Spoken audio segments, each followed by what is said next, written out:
Bom, então hoje nós vamos falar sobre o romance de Tristão de Beryl. Vou falar assim porque eu não sei o nome dele em francês, não sei pronunciar, então vou pronunciar assim.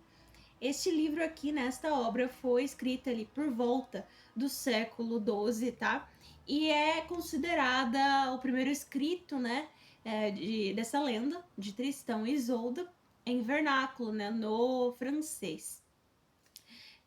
Não está completa, tá? Perdeu-se vários versos, vários fragmentos, e a gente realmente não sabe qual seria o fim que daria, né? Que o autor daria para essa história aqui. E nós temos então recuperados por volta de 4.500 versos. Então a gente não sabe mesmo o final. Sobre o que fala este livro aqui, então? É sobre a Tristão, né? Que vai buscar Isolda para o seu tio, que é o rei Marcos, né? Para que ele se casasse com Isolda, né? O rei Marcos. Então, Tristão vai lá, busca e a leva lá para Cornualha, né? Para o rei da Cornualha. E no caminho de ida para Cornualha, Tristão e Isolda bebem ali um vinho, acho que é um vinho, feito pela mãe de Isolda, que continha, né, uma poção, era uma poção, estava enfeitiçado ali para que o rei se apaixonasse por ela e ela por ele e vivessem assim um casamento feliz, né, vamos dizer assim. Então Isolda e Tristão acabam bebendo sem saber e acabam se apaixonando. Então o livro trata sobre isso. O leitor não vai saber disso no início do livro, porque o que temos aqui começa já com uma entrevista, um encontro entre Isolda e Tristão no jardim, né, com o rei Marco ali espionando eles, né, porque já havia-se uma trama ali dos barões, de 3 barões deste rei aqui para perder Isolda e Tristão, né? Eles estavam ali num complô. E a gente não sabe, um ponto interessante deste livro é que nós não sabemos qual é a natureza dessa relação entre Isolda e Tristão, porque nunca é dito aqui às claras se este amor foi consumado, então a gente não sabe. Algumas pessoas ficam analisando, né? Quando vão analisar, analisam só esse aspecto carnal, mas para mim é muito além disso, né? O autor coloca dessa forma porque o carnal ali não é o mais importante. O mais importante aqui é do quesito da alma de Tristão e Isolda, né? É mais focado na traição que eles fizeram contra o rei Marco, né? E contra o próprio povo, porque o povo, né, os cornualhos, eles acreditavam piamente na inocência de Isolda. Eles amavam Isolda. Ela era a rainha deles. Então, para além de trair o rei Marco, né, seu esposo, Isolda ainda trai o povo. Ainda trai a si mesma, né? Porque muitas vezes aqui os dois eles pedem a ajuda de Deus, pedem a intercessão dos santos. No erro, eles se auto-enganam, assim, não, nós tomamos a poção, isso foi contra a nossa vontade, não há o que nós possamos fazer, porque nós não fizemos isso por vontade própria. No entanto, entra aqui uma questão que fica, né, permeia toda essa obra aqui, que é, ok, eles não escolheram se apaixonar, né? Foi tudo causado pela poção, pelo vinho que estava enfeitiçado, mas as ações deles era uma coisa tão violenta, assim, essa paixão, que você não podia. Você perdia totalmente seu livre-arbítrio, você perdia totalmente sua capacidade de agir conforme a razão. Fica a questão aqui. E depois, né, tem um aspecto desse feitiço aqui, dessa poção, que ele tem a validade de 3 anos, ele age ali por 3 anos, mas depois que acaba este efeito, ainda assim Tristão e Isolda continuam a atrair o rei. Tá bom. Isolda volta para Cornualha, né, para ficar ali junto da corte, né, com o seu rei. E, em tese, Tristão teria que ir para outro lugar, né? Ia servir outro rei, porque seria expulso, né, do reino. O próprio rei Marco não queria isso, mas ele foi, vamos falar assim, influenciado pelos 3 barões ali, né, a expulsar Tristão. Mas mesmo assim os dois continuam se mandando cartas, né, se relacionando, e então eles escolheram, né, não estavam mais sob o efeito da poção, e escolheram, né, aquilo já havia se transformado em um sentimento, né, eles passaram 3 anos assim influenciados por essa poção, que se transformou em um sentimento real. No entanto, eles colocam assim em xeque aqui o amor, a paixão entre eles, e o amor ao rei, o amor ao soberano, o amor a Deus, principalmente, a religião, e o amor ao povo, né? Porque eles não traem só a si mesmos, né? Eles não entram em dilema só consigo mesmo, mas eles traem o rei. Tristão, além de trair o rei, ele trai seu próprio tio, né?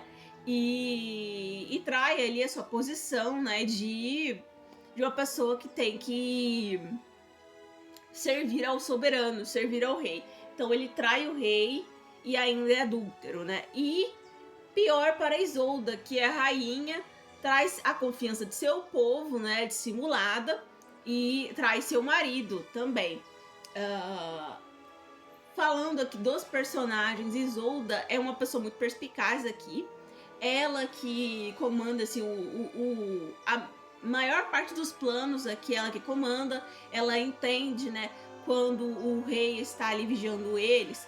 Ela percebe o reflexo dele, dissimula ali uma conversa com Tristão. No fim, quando Tristão vai se disfarçar de leproso, é ela que tem a ideia, né? Enfim, então é uma mulher muito simulada, muito inteligente, perspicaz aqui, diferente das outras mocinhas, das lendas, né, das histórias do período, né? Isso é muito interessante de se notar. E Tristão é muito corajoso aqui, é muito bravo, e é bem interessante. Algumas passagens dele são bem assim, ficam mesmo na mente. Por exemplo, o cachorro dele é muito legal. Eu recomendo ler esse livro aqui, é muito icônico, assim, vamos colocar. O rei Marco aqui, para além de um rei enganado, para além de um rei bobinho, não. Ele é um rei justo, né? Que leva a sério a opinião, né? A posição dos seus súditos, né? A gente vê isso muito claramente quando ele leva a sério o que os barões estão falando para ele, mas ele também não é uma pessoa que é totalmente enganada. Por exemplo, quando ele expulsa, né, estes barões, ele não é totalmente influenciado. E também ele é muito misericordioso. É um rei aqui muito bondoso mesmo, muito virtuoso. A passagem que ele encontra Tristão na floresta junto de Isolda, né, os dois dormindo juntos. E não os mata, não faz nenhum mal a eles, né? Sente até uma certa pena. Misericórdia mesmo. É uma das melhores passagens aqui, sem tirar nem pôr. Uma das melhores passagens também é quando ele aceita novamente Isolda, assim, e fica tudo um clima de festa, né? A população joga, né, tecidos, assim, para ela passar, o rei a recebe. Me lembra muito a passagem do filho pródigo, né, da Bíblia. Muito legal mesmo, bem interessante. Tristão e Isolda é uma lenda celta, tá? Antes da escrita, aqui já estava na tradição oral, tá? E foi se incorporando mesmo com, né, os acontecimentos do período, né? Foi se moldando assim, com se incorporando com a tradição cristã, e a gente vê isso muito claramente aqui, porque os personagens eles pedem a intercessão de Deus, pedem a intercessão dos santos. Um exemplo bem claro aqui é quando Isolda tem que fazer seu juramento, e ela jura sob as relíquias de Santo Hilário, né? Então é bem interessante. Depois você pode até procurar, né, sobre os santos aqui que são mencionados, porque tem alguns santos bem assim desconhecidos mesmo, assim por mim, pelo menos, né?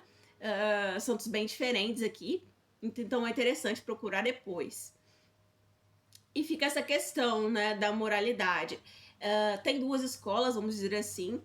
Uma que realmente preza, isso aqui é um romance, é uma história de amor, e a outra escola que pensa assim, não, isso aqui é moralidade, fala mais sobre o egoísmo de duas pessoas do que um romance mesmo, uma história de amor.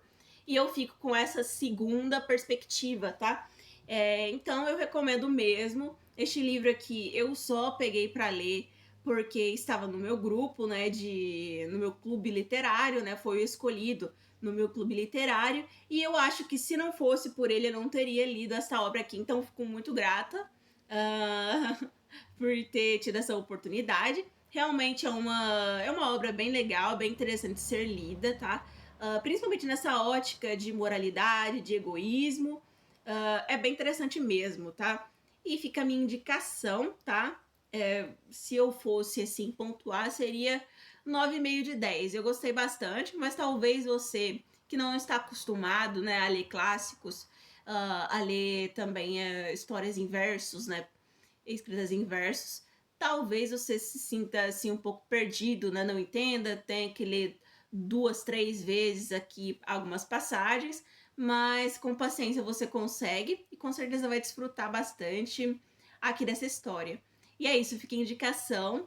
Muito obrigada por acompanharem aqui. Deixem um like, seu comentário, tá? E até a próxima!